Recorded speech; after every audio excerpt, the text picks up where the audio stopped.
Assalamualaikum warahmatullahi wabarakatuh. Anak-anakku, kita mulai belajar.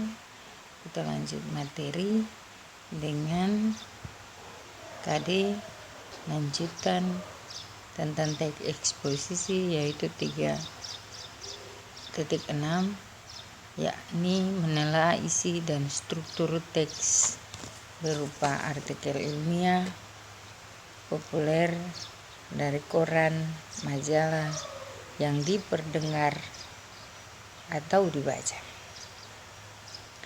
Indikator pencapaian kompetensi KD 3.6.1 yakni menelaah struktur dari aspek tulis dan lisan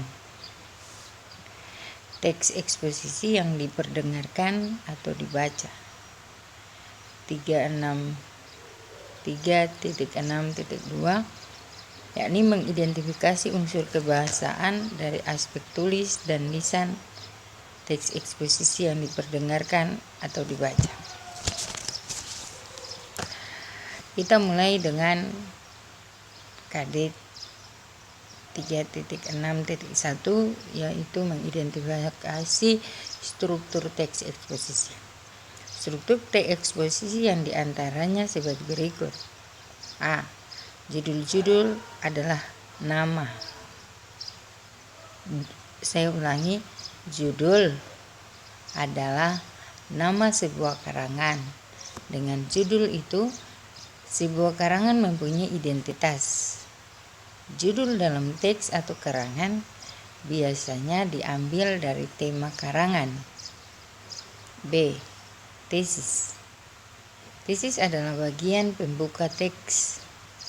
Dalam teks eksposisi, bagian ini berisi pernyataan pendapat penulis tentang masalah yang terdapat di dalam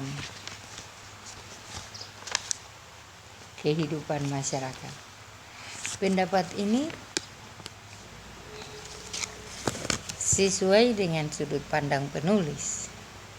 C. Argumen. Argumen adalah bagian tengah teks eksposisi. Bagian ini berisi argumen-argumen atau alasan yang berupa fakta, bukti atau contoh untuk mendukung pendapat yang dinyatakan dengan tesis. Argumen ini digunakan untuk meyakinkan pembaca bahwa penulis benar. D. Penugasan ulang atau simpulan merupakan bagian akhir dari tesis dari teks eksposisi. Bagian ini berisi penugasan ulang atau penguatan atas pendapat penulis yang telah disampaikan pada bagian tesis. A. Bacalah teks eksposisi dan cermatlah strukturnya.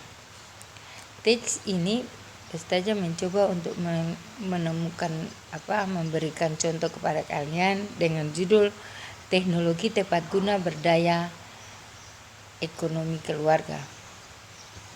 Saya ulangi, Teknologi Tepat Guna Berdayakan Ekonomi Keluarga. 1.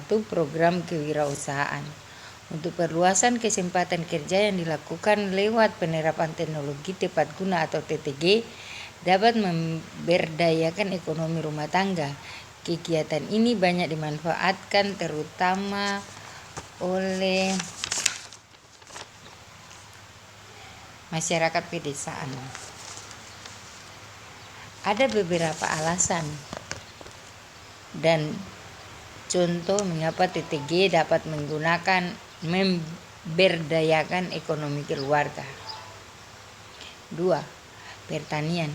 Program keusahaan terapan TTG atau teknologi tepat guna pembuatan susu kedelai dapat meningkatkan taraf hidup tanpa mengurangi tenaga kerja.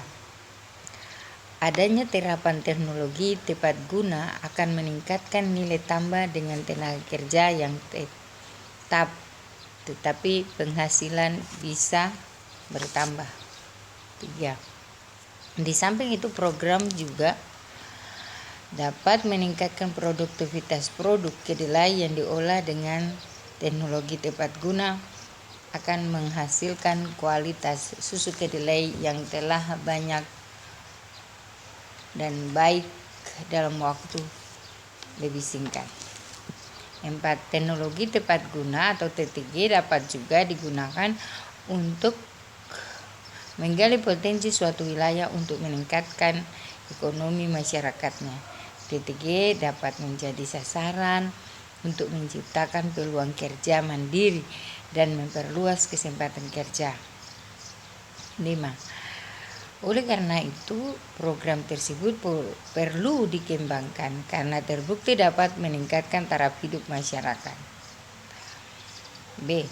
Tentukan struktur teks eksposisi yang kamu baca di atas, yang tadi Ustazah telah bacakan, itu menjadi tugas pertama.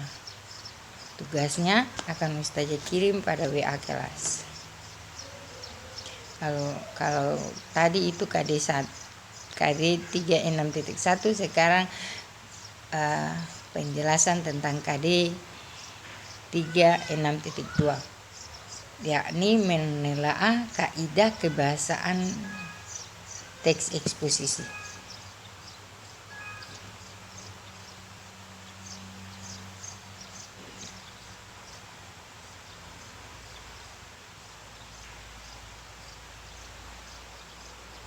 Selain struktur dan unsur yang membangunnya, teks eksposisi juga memiliki ciri bahasa. Ciri umum bahasa teks eksposisi diantaranya sebagai berikut. 1. Kalimat tunggal, yaitu simplex. Kalimat tunggal adalah kalimat yang hanya terdiri atas satu klausa atau hanya memiliki satu subjek dan satu predikat. Dengan kata lain, kalimat tunggal adalah kalimat yang hanya menyampaikan satu informasi. Yang kedua, kalimat majemuk atau kompleks adalah kalimat yang sekurang-kurangnya terdiri atas dua klausa atau dua subjek dan dua predikat. Dengan kata lain, kalimat majemuk adalah kalimat yang menyampaikan sekurang-kurangnya dua informasi. Perhatikan macam-macam kalimat majemuk. A. Majemuk setara. Yang pertama itu majemuk setara. Majemuk setara adalah kalimat majemuk yang klausa-klausa pembentukannya memiliki hubungan setara atau koordinatif.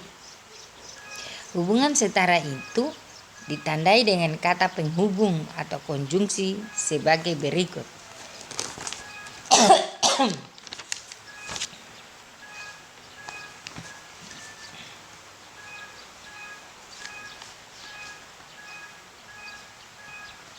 Hubungan penambahan atau penjumlahan.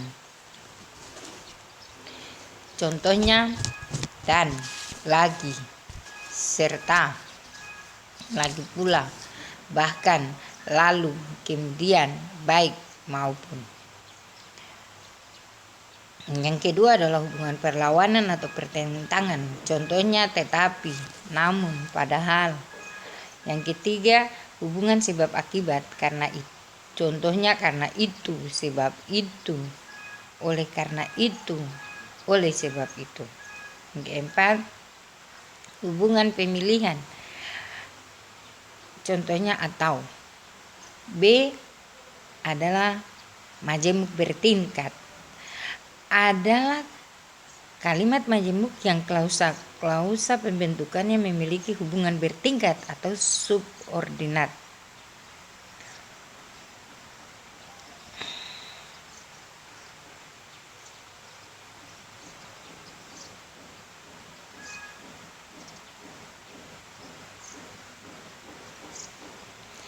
Hubungan syarat,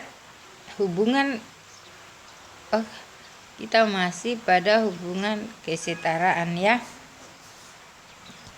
Belum masuk pada hubungan bertingkat. Tetapi kalian dapat mengetahui bahwa majemuk bertingkat adalah kalimat majemuk yang klausa-klausa pembentukannya memiliki hubungan bertingkat atau subordinat. Tetapi ustaznya mau jelaskan tentang apa saja yang ada dalam kalimat majemuk setara itu. Kalau tadi hubungan pemilihan, sekarang hubungan syarat. Contohnya jika, kalau, jikalau, bila, apabila, bila mana. Itu yang kelima. Yang keenam adalah hubungan pengandaian. Contohnya andai, andaikan, andai kata, seandainya, seumpama. 7. Hubungan pertentangan. Hubungan pertentangan itu contohnya meskipun, walaupun, biarpun, kendatipun, sekalipun. Ya, yang kedelapan hubungan perbandingan. Contohnya seperti bagai, bagaikan, laksana, ibarat. Hubungan cara itu contohnya dengan. Hubungan bersamaan contohnya sambil, seraya, sembari. Hubungan penjelasan contohnya bahwa. Hubungan atribut contohnya yang. Kalau tadi 3, sekarang 4. 4 itu tentang kata baku dan tidak baku. Jadi dalam teks eksposisi itu ada kata baku dan tidak baku. Kata baku itu adalah kata yang ejaan dan maknanya benar. Acuan untuk menentukan kata baku dan tidak baku adalah Kamus Besar Bahasa Indonesia yang terbaru. Yang kelima adalah frase. Frase adalah kelompok kata yang menduduki satu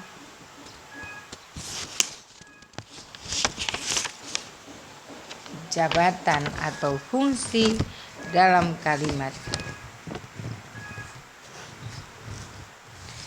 Klausa yang diawali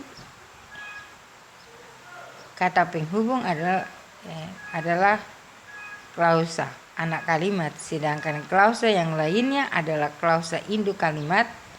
Hubungan bertingkat itu ditandai dengan kata penghubung seperti hubungan waktu, ketika, tak kala, sejak, sebelum, sesudah, selama, sampai, hingga. Hubungan sebab contohnya sebab, karena, oleh sebab. Yang ketiga hubungan akibat, contohnya hingga, sehingga, sampai. Yang keempat hubungan tujuan, contohnya untuk, guna, agar, supaya, biar.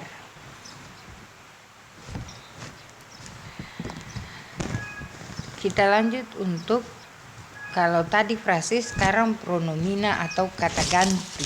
Pronomina atau kata ganti itu kalau kita bicara tentang pronomina atau kata ganti, maka itu dibedakan sebagai berikut.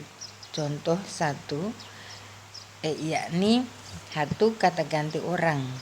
Kata ganti orang pertama, tunggal, aku, saya, hamba, beta, kami, dan kita. Itu kata ganti orang pertama. Sementara kata ganti orang yang bukan orang, jadi kata ganti bukan orang. Kalau tadi itu adalah kata ganti orang, sekarang kata ganti bukan orang. Contohnya ini, itu. Yang ketiga, kata ganti punya. Kata ganti penanya, bukan punya ya, maaf. Kata ganti penanya. Contohnya apa, siapa, di mana. Contoh kalimatnya, remaja dan pendidikan karakter akan ustazah. Contohnya, contoh teksnya, contoh teks remaja dan pendidikan karakter akan ustazah kirim dalam WA serta tugas yang tadi Ustazah berikan akan Ustazah kirim di WA agar kalian dapat mengerjakannya di rumah. Kalau ada pertanyaan dapat bertanya lewat WA kelas atau WA pribadi Ustazah, akan Ustazah jelaskan kembali. Demikian, semoga apa yang Ustazah berikan pagi ini bermanfaat bagi kalian. Assalamualaikum warahmatullahi wabarakatuh.